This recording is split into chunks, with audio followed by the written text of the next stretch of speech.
Welcome to the Slop Farm. Enjoy the video. You start by confirming the essentials: an Xbox Game Pass Ultimate plan and a TV that can run the app or a compatible streaming device.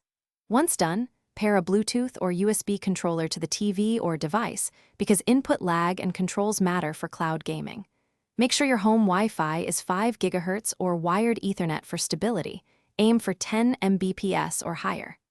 Now power on devices, sign into your Microsoft account, and let apps update before moving on to the next step.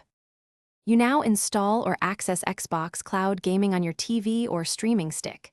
If an app exists, download it from the device store. Otherwise, open the browser and sign into your Microsoft account.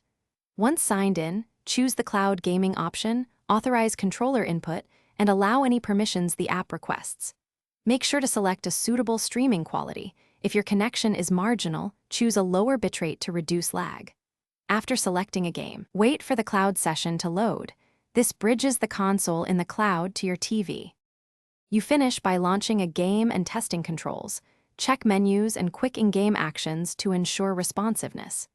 If latency or visual artifacts appear, switch to wired Ethernet or change the Wi-Fi to a less congested 5 GHz channel, because stability improves streaming drastically.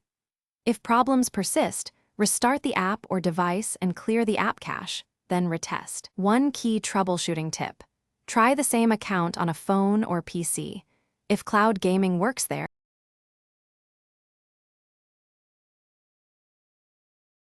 Thanks for watching. Consider subscribing if we helped you today.